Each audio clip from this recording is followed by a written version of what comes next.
passe l'artiste. Super, encore un but sensationnel.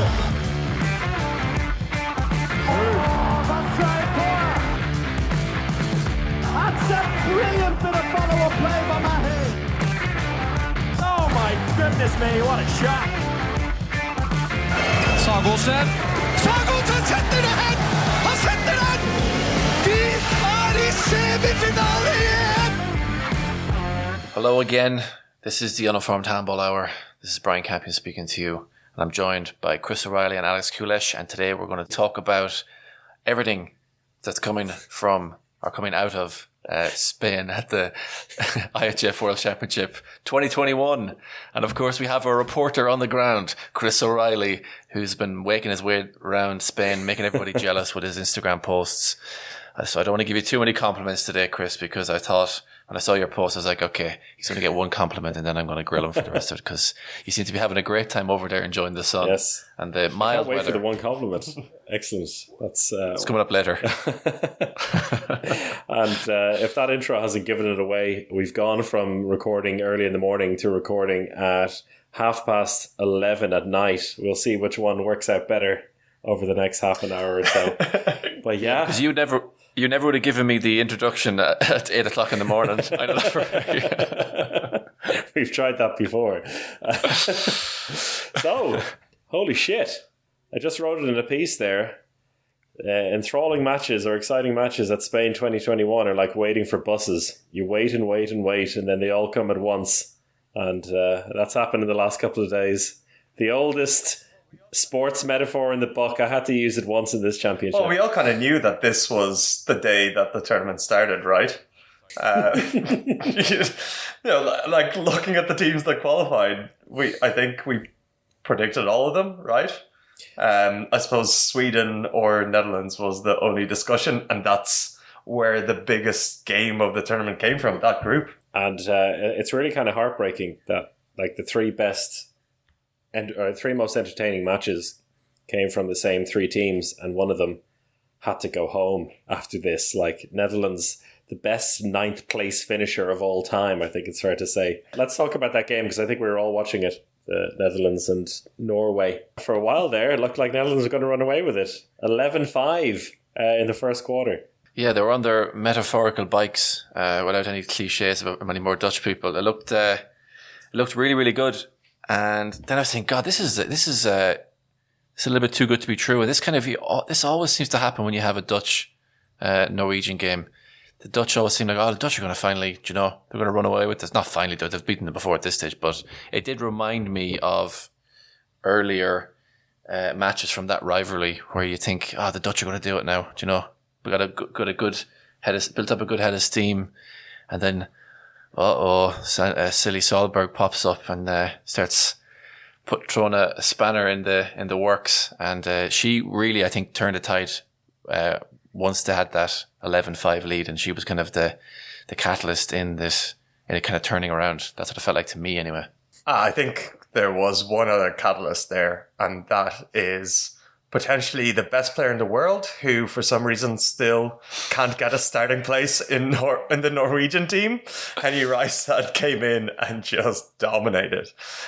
Seriously, why don't they just build around Rystad? Like, what?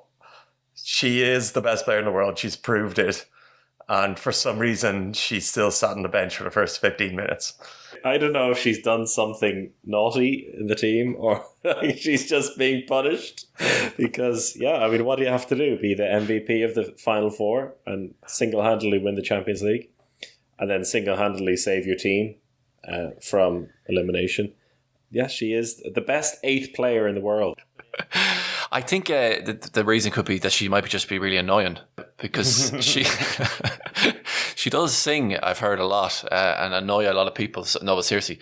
But I do wonder if it's something maybe to do with, she is only 22. And I think we kind of, when I was watching the game today, it was her and House here on the other side were popping up. And I was thinking, God, House here is great for her age. And I was thinking they're actually the same age. And somehow House here seems a lot younger than she actually is. So maybe it's a it's a tactical thing to ground her a little bit, not let her get her head in the clouds. Because you do hear from some other players when you talk to them off the record that they'd say that she's a little bit over selfish with the ball, and maybe it's a bit of a tactical kind of keep her head out of the clouds. Yeah, in other words. And she might be really annoying with all her annoying singing off the. I think she's lovely. But anyway, it is an interesting thing about this Norwegian team that starts all the time. It's like three players who are all like, they're not the biggest. They all play a certain way in terms of breaking down a defense. And then you throw on Reistad, and she just like throws the playbook out the window and just does it herself. And maybe that annoys her guys in a bit. It's like, I don't need any tactics, just give me the ball, because she's so good. And yeah, without her, and also Camilla Haram today was brilliant as well. A number of steals, 8 goals for her as well. I think the only one she missed was one that hit the post from full court. She was so reliable, and wing shooting at this championship hasn't always been at the best, but she's just so reliable there. But at the end of the day, it was Norway's depth that kind of shown through here. It's a classic story to be able to bring on Silja Solberg and Reistad and change the game is something that no other handball team in the world can afford. And you could tell because actually for the Netherlands, Tess Wester had a really good start, but then she kind of disappeared for a good half an hour in the middle, then turned up at the end again. And the Netherlands didn't have a goalkeeper to just switch in, when form drops, there's no one there to step up. The same with, as you mentioned, House here was really on fire at the start. Then when she came off, that derailed the Netherlands a little bit until Smits came on and was fantastic. But still. Apart from that miss at the very end, which kind of ruined the whole thing. Yeah, poor Inger Smits, like 5 goals in the second half. Then she hits the crossbar. Then she hits the post on the fast break. It just like goes from hero to zero, all in one go. So I was in the arena watching France tear apart the Russian Handball Federation, but watching the game on stream with the Swedish commentary, and they were really panicking with 10 minutes to go because they knew the situation that a draw with 32 goals apiece or more for each team would knock Sweden out. And with 10 minutes to go, basically there was like a goal between the sides, 2 goals, 1 goal, 2 goals. And they're just like, I've got a bad feeling about this. Because they were talking a lot beforehand about when Sweden and Denmark in 2004 in the Football Euro played a 2-2 draw for both of them to go through and knock Italy out. And that's like a famous Scandinavian sporting moment. So they were wondering if the Norwegians were going to do that onto the Swedes. But thankfully the Norwegians were just greedy enough to want to win the group on their own. I have to give one last props for that game, and that is to Danica Snelder, who for me is the female version of Adrian Schippas. I don't know. I don't think we talk about like the shithousers in women's handball enough. And I really think that Danica Snelder is the ultimate shithouser. She really wants to hurt people. She's dragging people out. She's fantastic to watch. And unfortunately in this game, it actually cost Netherlands the game a little bit. She got two minutes at the end. The first one was my favorite because she was smiling as she was going off. She knew she tore down the line player. She knew she pulled that jersey and destroyed her, and this time didn't get away with it. So she was smiling as she was coming off, and that's just a beautiful shithouse moment. And she's terrifying as well when she thinks she's been wrongly done. So I wouldn't really want to be messing with her when she feels like she's been sent off for the wrong reason, because there was 1-2 minutes she got and she really didn't. She stayed in front of the player. It didn't really look like a whole lot, and she just gave the absolute daggers to the referee. And I was thinking I wouldn't want to be that ref, to be honest. I think what is her saving grace in this regard is that she's a good attacker as well. That's what sets her aside from the likes of Adrian Sipos. People kind of overlook how what she does in defense, the dark arts, because she's quite a good attacker. But yeah, so the Dutch are out. World champions cannot defend their title anymore. Sweden on to face France and Norway. For me, it seems like they've got the easiest quarterfinal all of a sudden against the Russian Handball Federation. I don't know how much of these two teams you guys have seen. I've watched a bit of Russia, and while they're still good, you know, they are a quality team. You can see that they're missing their stars, and it takes longer than 4 months to learn how to play without an Anna Vyakirova. So that's been a challenge, and I don't know if they have the full kind of togetherness to get over it in this championship. There's a lot of good players there, and they will still be a force, but yeah, and also Dara Dimitrieva is out as well. That's two huge players to have missing. And today against France, they were fairly outclassed. I think it's fair to say. Like the French steamed ahead to like a 9-goal lead halfway through the second half, and then took the foot off the gas a little, 5-goal difference in the end. But the French also looking very good, almost too good in attack. Like when things click for them, it looks really, really nice, and they play beautiful handball. But when things don't work out, and I don't know if it's just because they're over-egging the pudding a little bit because they can in these games, but I'm interested to see, particularly against the Swedes and their centre block and defence, how they'll get on, because it'll be, for me, that's going to be the biggest most entertaining quarterfinal, the Sweden against France. Arsene Wenger syndrome, trying to walk it in. That's it. They are the Arsenal of handball. But they just play such... I mean, the thing is, I think they can turn it on, and just because they are physically amazing as well. They're so fast. Their backcourt is really good. The line players, like Foppa, is getting better and better. Yeah. But yeah, they haven't... Yeah, I don't know. I need to see them drawing with a minute or two to go, just to see how much gut they've got after winning that Olympic gold. Yeah, because I only watched some segments of the game today against Russia, and every time I was tuned in, I was like, God, they're really tearing up that middle of the Russian defense. And I kept going back to it and I go, God, there's Foppa again popping up. And then I tuned in right at the end. I saw she picked up player of the match. So kind of my little segments of the game kind of, I think, gave a pretty good summary of what actually happened. But so when they do get going, their attack looks absolutely terrifying. And Russia looked a little bit lost. As soon as the attack came down to, we're not in a fast break anymore, they kind of didn't really know where to go. And it just kind of, it didn't look very, very pretty at all. So I think, Norway would be huge favourites. It could be a very similar game, actually, to the Russia-France game. I think so. So we'll make our predictions on these games at the end of the podcast. But before we move on to the other side of the draw, with the quarterfinals taking place on Tuesday, we're going to go to a pair of interviews, which I did a few days ago with the Danish team, with Louise Burgaard and Jesper Jensen, the coach. And although these took place before the Germany game, I think they're still very current. Most of the chat was about the championship as a whole, but it's also quite funny to hear what they had to say about the Germany game now that we've seen the Germany result, and we'll talk about that after these interviews.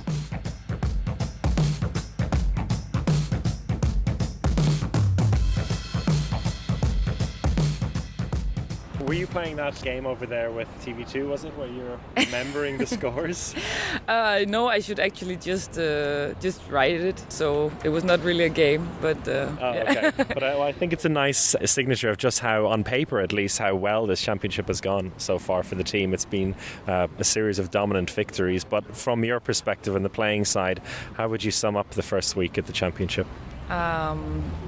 In a really Danish way, I would say we performed pretty good. We are pretty humble in Denmark, but I'm really proud of my team. The last championships, we have been really crawling with the end of our nails to really be in the top and really fight for the quarterfinals and everything. And now we were already qualified 2 games before the main round ended. So I'm just really, really proud, and it's a really good feeling to have this base, and we can focus on other things too. Yeah, it really is unlike this team, right? To be to be so confident and to be going through with so little drama. Yes, actually, but also I think we all are really excited for the next matches, and that will prove where we stand mentally, if we are capable of winning also the close matches. I mean, that's a good point about the close matches. Do you feel like already at this point you would have liked something that looked a bit tighter towards the end to maybe test the gut a little bit, because it's been relatively straightforward? Yeah, we actually talked about that, but I think it's a pretty big luxury problem to have this conversation about if we should have any more tough matches. No, because I think these matches could have been tougher or closer, but it was also our way of being so superior that benefited us.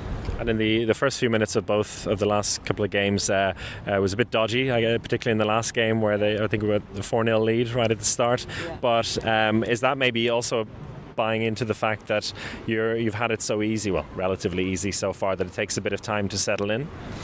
Yeah, maybe. I cannot really explain why the last two matches were a little bit complicated in the beginning. When we saw the video this morning, it was not really about a lot in the game. It was more about our shots that were maybe a little bit not too focused. So, like, we all agreed on that we are still really confident, and nobody stressed on the court, even though we were behind with 4 goals. It was like, okay, we will still manage it, and we know that we don't have to be the best in the first quarter. We need to be the best over 60 minutes. So, yeah.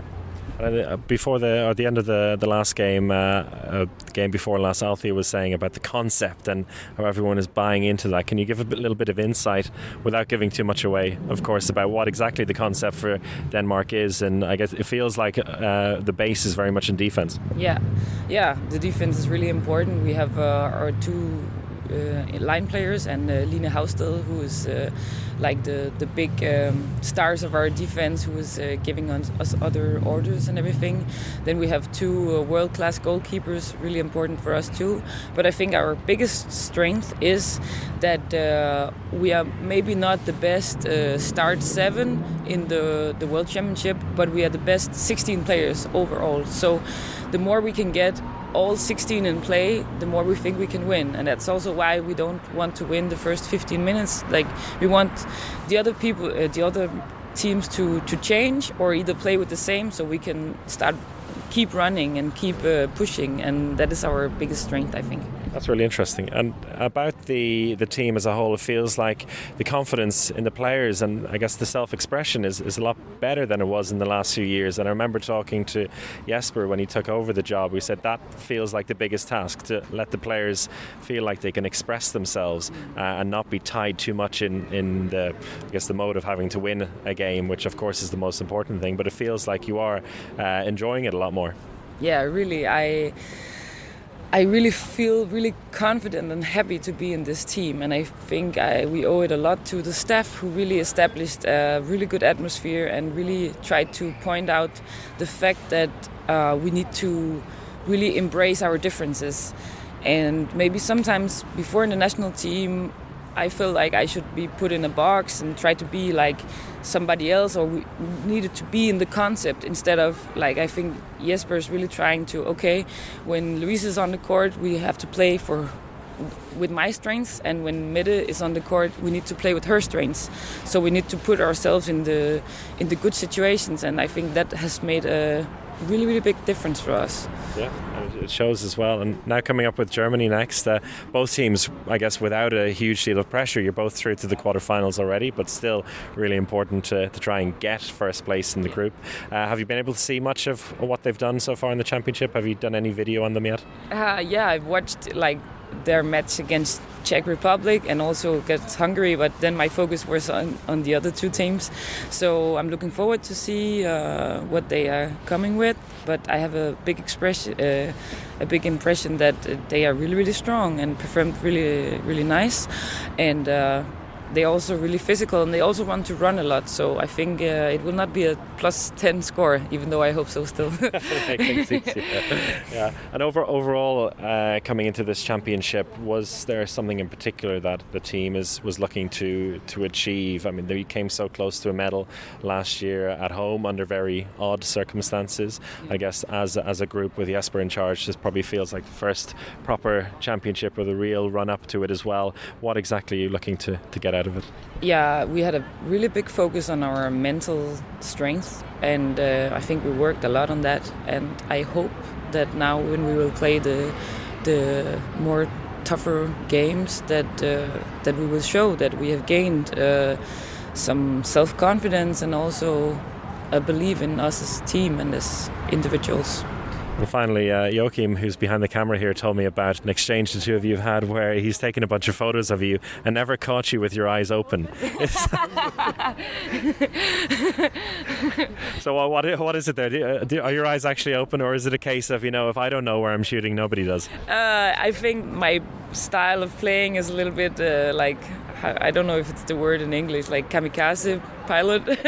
I'm going for the defense, okay, I jump and we will see what happens. And sometimes I think my eyes is closed. I would still say that I'm trying to put the ball in the right corner and everything, but I'm a little bit maybe too into the moment sometimes. A goal's a goal, as long as it goes in. Yeah, exactly. Good stuff, thank you, Louise. Thank you. All right, Jesper, the championship is going perfectly so far, but from your perspective, how would you sum up the last week or so? Yeah, it's been great for us. I think we've proved for some people around the team and also inside the team that we have been working well the last 12 months since the European Championship in Denmark. I think we've been improving a lot also, and the results have been more than good, and we are very satisfied where we are at this point. And in those 12 months since the Euro, you took over the job fairly shortly before that. How much more do you feel that this team is now a Jesper Jensen team and playing the way that you want them to? Yeah, the European Championship was not... we didn't have enough time to put in a real effort about changing things, so it was a little bit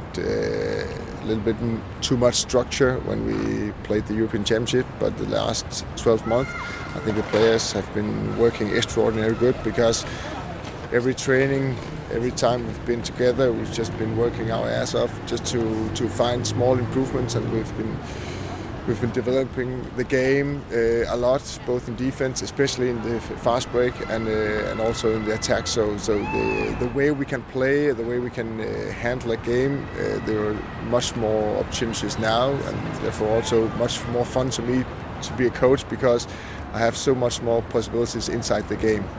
And in these first few games, the victories themselves are very straightforward. Was there any part of you hoping that there'd be a bit more of a, let's say, not a challenge, because of course they're challenges, but like a tighter conclusion to a game earlier on in the championship? Yeah, of course we'd like to also try these tight closures in the games, but again, we've been doing great. We've been playing good, the results have been good, all the players have a good feeling going into these last stages, so all in all we're very satisfied. But of course, if it's 27-27 in a quarterfinal, then it would be nice to have tried that also before we get there. Yeah, exactly. We talked to Louise Burgaard earlier, and we talked to you briefly last year about the idea of making the players feel a lot more relaxed in their own style of play and expressing themselves a lot more. How much have you felt that's come along in the last 12 months, and what was the key to actually make that happen?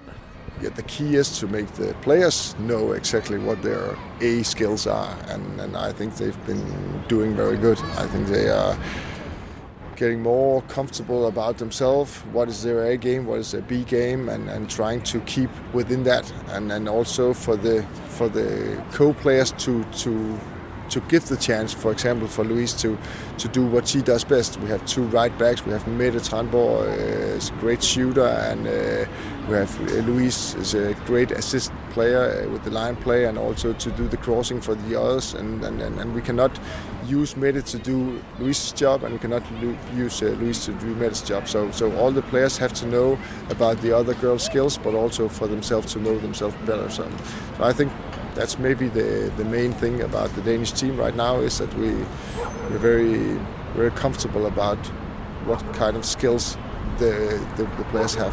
One area of the game against Hungary I want to ask you about. It was early in that second half, and I feel like it was stagnating a bit, the game itself. And then after 10 minutes, you just asked, I think it was 5 players to get up, start warming up. You took the time out, you threw 5 of them on and played 7v6. Felt like a real kind of power play move to really shake things up. What was your mindset for that? Yeah, that was also the feeling. We have a lot of comfort to do it so. We've been training a lot on 7 against 6. We had one of the best players to do it with Simone Petersen, and I think it's good also for us as a coaching team, Lars and I, that we have the belief in the players and says that even though we're under pressure, we still believe that could be a great effort in the game, and we did it also against South Korea. They tried to go very offensive, and then we took the time out, used 7 against 6, just for us to control the game. So I think we've been pretty comfortable about controlling the games. We like to give our side of what kind of pace we have to play in, and the same we try to push the fast breaks. We try to do the 7 against 6 if we don't like the other team's defense. So we try to keep the ball on our half. Obviously your focus is going to be on the national team in this, but is there a little part of your brain that allows yourself to think about Team Esbjerg and the players, think about Estevana over at the Dutch team and the Norwegian girls and keep an eye on them? I'd say 99.9% is a Danish team, but of course along with my job in Esbjerg also, of course I have a little sight on what's happened in the other groups also and how the players from Esbjerg they are doing, and I always hope they do good, just not against Denmark. Yeah, stay healthy, I guess that's the other thing. Most important thing. So keeping an eye on the other groups then, is there any other teams in particular that have really stood out for you? No, not yet. I think the Norwegian team have just been doing great because the opponents haven't been that high level yet, but now Holland and Sweden is coming, and the same for the French team. Now they meet the Russians. I'll be excited to see how these games are going to be, because that's maybe the biggest 2 favorites for the World Championship at all, Norway and France. So we'll keep an eye on them. Well, finally then, with Germany tomorrow, that's hopefully will be the first big test for the team. We expect it to be a close one. What areas of the court do you think that you'll be able to really implant that style of play that you want and overpower them? I think the defense, the 2 defense. I think we have the same kind of power in our defense, but they are more dynamic. We are more steady. We like to allow some shooting from outside, and they want to overpower us just by the moves and the physics. So I think that's going to be exciting, and all in all, the pace in the game I think will be maybe also one of the decising points. So let's see who will run the fast break in the second half. I think they'll win. And you know Dean Eckler's weak spots as well at this point. Yeah, and I'll tell all the Danes about it. Good stuff. Thank you, Jesper. No problem.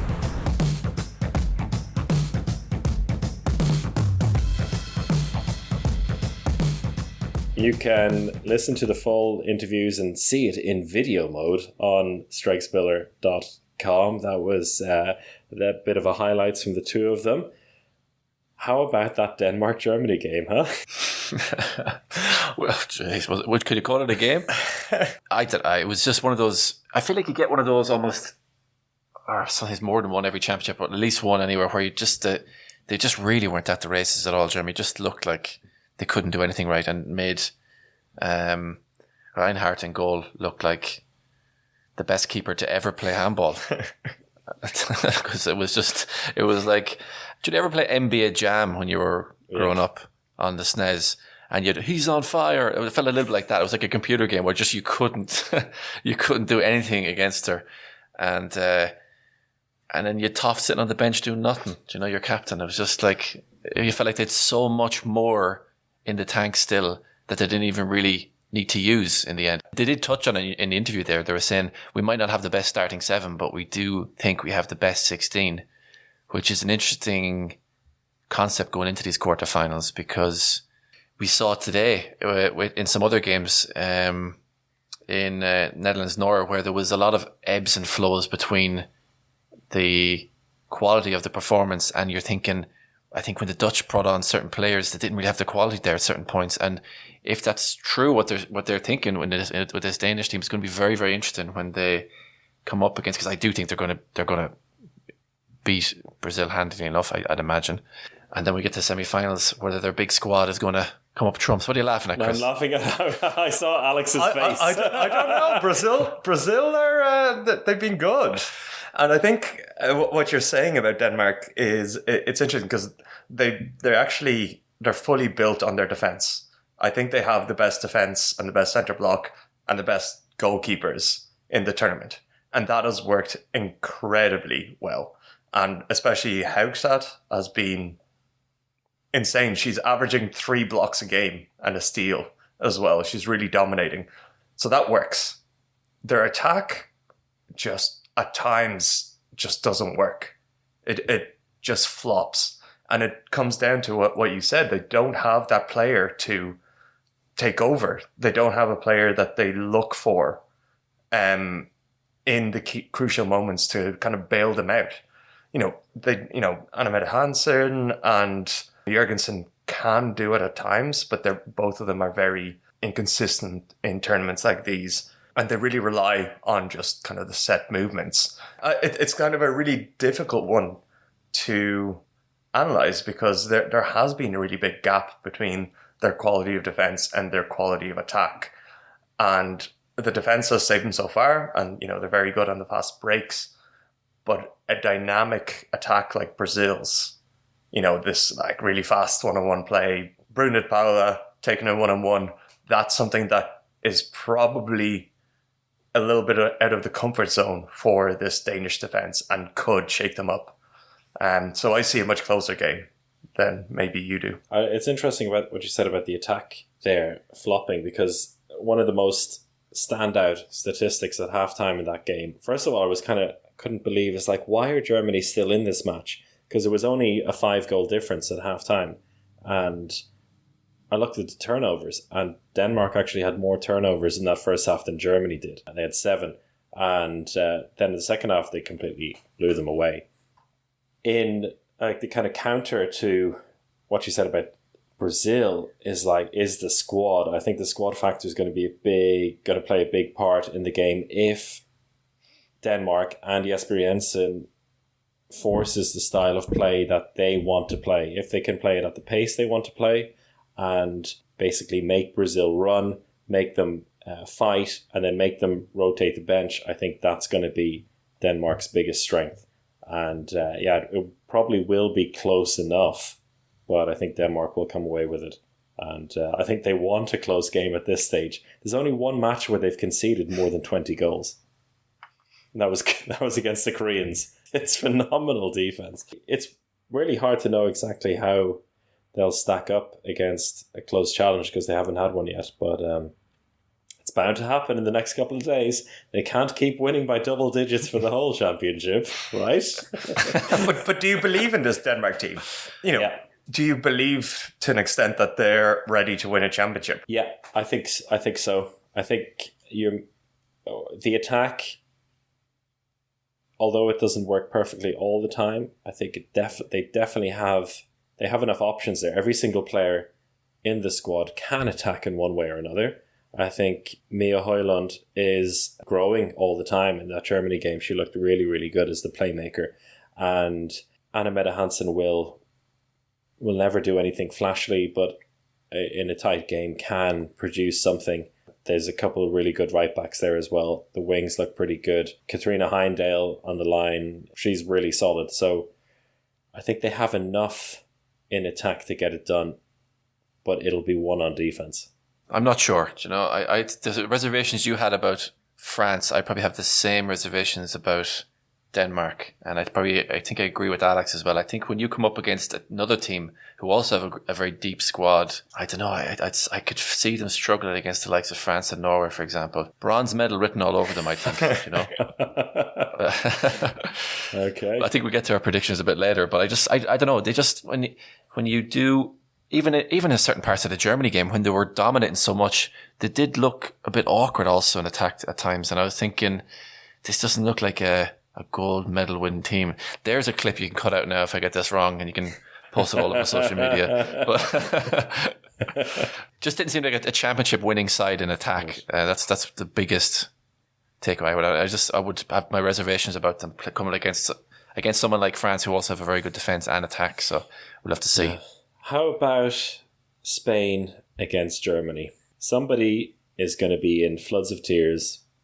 It'll be the Germans with another promising yet failed campaign, or the hosts crashing out. I think it's very easy to write off Germany after that disastrous performance. And you do wonder a little bit when you've already qualified in the back of people's heads and you're thinking we have a quarterfinal coming up now. They didn't know who they were going to be playing, obviously, at that stage, but they did think we'd have a quarterfinal coming up. How much they were pushing in that game, you don't know. I mean, it's you can fool you a little bit into thinking, into a false sense of security that they were worse than they actually were. They could have been maybe, I don't know, in the back of their heads thinking about the quarterfinals. So it's difficult to say, is where I'll leave that. But that was a very long answer for a very short, for a very simple message. But I just what I'm trying to say is I wouldn't read too much maybe into that disastrous performance, because I think they can turn it around now for the quarterfinal. Haven't seen a whole lot of Spain, I'll be honest. Yeah, Spain coming out of the weakest quarter of the draw alongside Brazil, and this is what I think is really interesting about every new phase of the competition, is seeing teams from different groups finally colliding. It's really hard to compare relative levels of performance until they finally meet each other.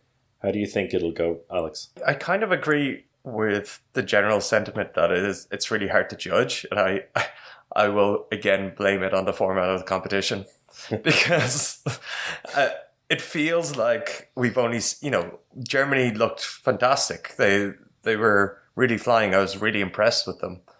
And then the toughest game, when they came up against a really top team, they absolutely floundered. And it's hard to know whether that was a one-off performance or their previous games were just at a different level. I think with Spain as well, they've been pretty consistent in the competition, but have they played a top team? I don't think so yet. And again, it's just so difficult to know whether their performances have been truly impressive or it's been the level of competition. And Spain haven't really made anything look that easy, though. They haven't really destroyed teams despite the seemingly low level they're facing. They look fairly comfortable from what I saw of the Brazil match, even though it was a close game in the end. They managed to cruise a little bit. But yeah, they haven't. It feels like they haven't truly been tested. I mean, they beat Japan by a couple of goals. And yeah, at the German side, from what I can say, being here in the team hotel, is that they really didn't let the Denmark result get to them in the hotel after the game. And this morning when I saw them, they all seemed pretty chill. They managed to brush it off, saying, "Yeah, we were absolutely shite. Now let's move on. Let's play some handball." It is an easier one to brush off. You can call that just a bad day in the office. But on Spain, they haven't made anything look too easy. But I think that is the Spanish style of handball. Yeah. Both on the men's and the women's side. When Spain got to the final of the last World Championship, again, they really battled the whole time.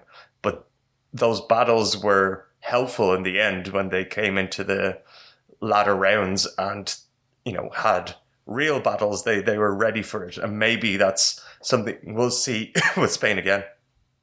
Yeah, and, Shandy Barbosa, 35, still seems to be playing magic. I mean, she is the top scorer in almost every game, if not in every game, at least every game in the main round.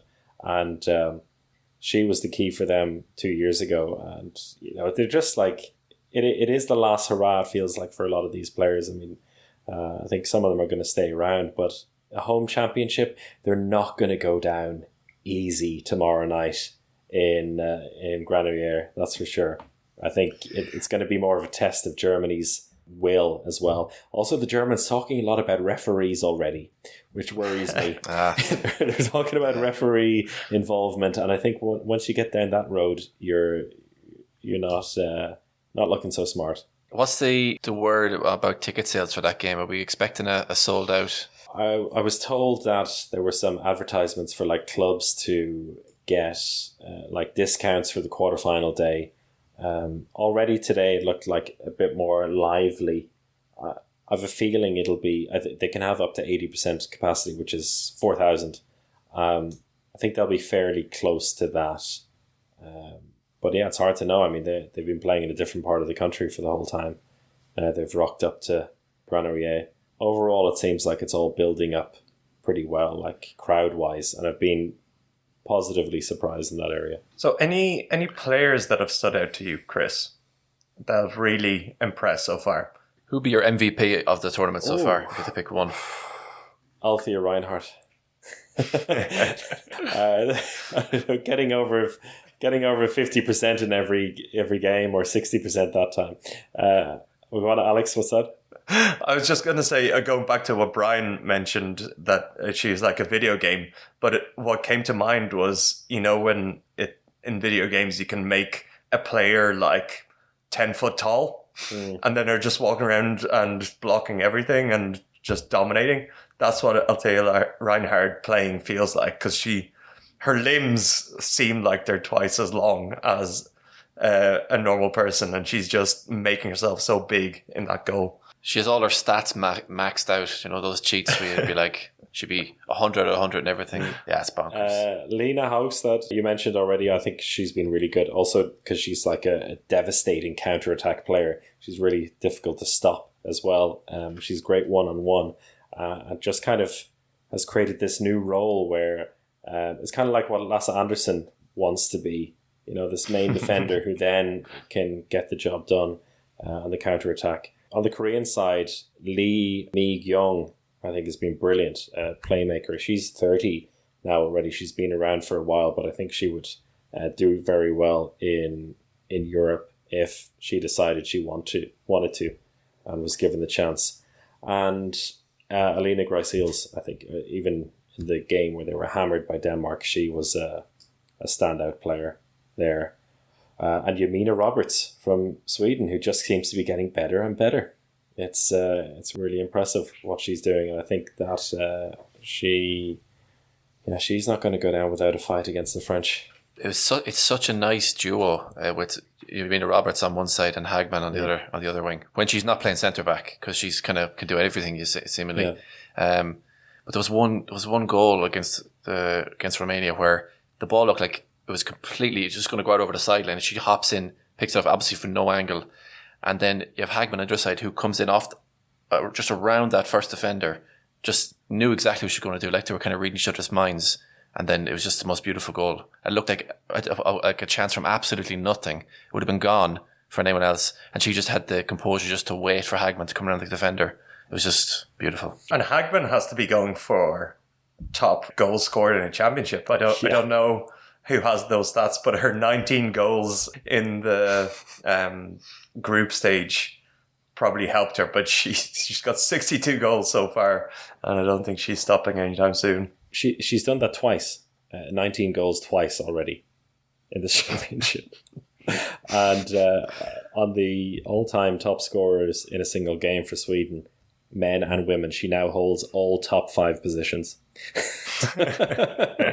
Yeah, she really loves playing against terrible teams, that's for sure. Speaking of terrible teams, we got to see, and again I'm digging into it, but with Kazakhstan and the way that group folded out, it was really interesting to see just how much better the top teams are. Because when in those group stage matches, usually the top teams, take their foot off the pedal very quickly and, score about 40 goals. But when Sweden and Netherlands both needed to get as many goals as possible, they scored 55 and 61 goals. 61 goals in a game is absolutely astonishing. Devastating stuff. Still not the record. And people should look out for themselves Look what up. that record is. We will not mention it. It's not fair. It's not fair to mention the record. We have fans from that country and friend who played in that game, so we won't mention it. On to the predictions. Quarterfinals. Who wants to go first? Oh, God. Okay. I'll start with the easiest one. Easiest one would be Norway to beat Russia. Okay, that's fairly straightforward, I think. I'll go to the next easiest, in my opinion, would be Denmark to beat Brazil. I said Norway to beat Russia by six goals. Denmark to beat Denmark to beat Brazil by 3. Next hardest then, Spain and Germany. I'm going to say 1 goal for Spain, +1. And then France-Sweden going to overtime, and France to win in overtime. Interesting. But I would like to see Sweden win somehow. So my heart says France Sweden. win My enough. brain says France. Okay. There you go. Very accurate predictions. If I get all them right now, I don't know what I win, but I hope I win something big. Win credit. I really, you gave, as you were going through them, and even when you're predicting your goals, you pretty much got my predictions dead on. So both of you are going for Denmark, Spain, France, Norway. And as you said, I think Sweden have a real chance, but France will. I think they'll do it in regular time. There you go. That's my difference. I'm going to shake things up here. Then. Hot takes here. Okay, I'm going to go Denmark to win by 5, Germany to win by 1, Sweden to win by 2, Norway to win by 8. All right. So it's a Scandi German semi-final lineup for me. I just hope Russia don't win now. We have to delete this episode from the internet. Actually, one more thing, Chris. Has there been any news on the 4 Cameroon players that disappeared how do we from not the mention hotel? this? How do we not mention this? Oh my goodness. No, not that I've heard. Yeah, 4 Cameroon players have made a break. I'm guessing they've made a break for France. But Cameroon managed to win today. So, all's well that ends well. But anyone who doesn't know, 4 Cameroon players disappeared before their last 2 games in the tournament and were seen getting in a taxi and never return again. The reason why I'm laughing is it's not, I don't think they've been kidnapped. I think they've just made a break for it. They've tried to escape. It's a modern day Sri Lankan handball team, as Brian rightly mentioned. If you don't know what that is, on our YouTube channel, there is a video about that Sri Lanka escape into Europe. So, we could have a film made about it someday. But it's not it's happened. You know, it happens in sports, isn't it? Unfortunately, teams from like Cuba or Africa or maybe some places in Asia, their players defect and disappear. So good luck to those 4 players. I hope they stay safe and make a career for themselves in France. Here's a tip for everyone before you go. Now that all the games are going to be in Grenadier, listen out if you can for the hall announcer. He is the worst hall announcer I've ever heard in my life. Every second goal or save he gets wrong. He's like, and it's a goal for number 3, blah blah. Correction. It's a goal for number 36. Blah blah. And it's like, goal by la la la. And 4 seconds later, no goal. It's not even like a goal being disallowed. It's a save being made. So he sounds Was he the guy? He sounds fantastic On the game today? It's the same guy for every game in Grenadier. Yeah. He sounds fantastic, but he has no idea what's going on in the arena. It's hilarious, and it got to the point where in the game between Germany and Denmark last night, I heard about 10 meters away Sasha Stad exclaim "No!" when he got the wrong player. So he's even annoying the journalists at this stage. That's funny because I was listening to the game today and I was thinking, God, that whole announcer's good, but I wasn't listening to what he was saying at all. I was just hearing his tone of voice. I was like, God, he's really giving it socks. Tone of voice is amazing, but he's an idiot. Anyway, there you go. There's a tip for you all. Listen out to that and get in touch with your mistakes that you hear over the next few days. Enjoy the quarterfinals. Good night.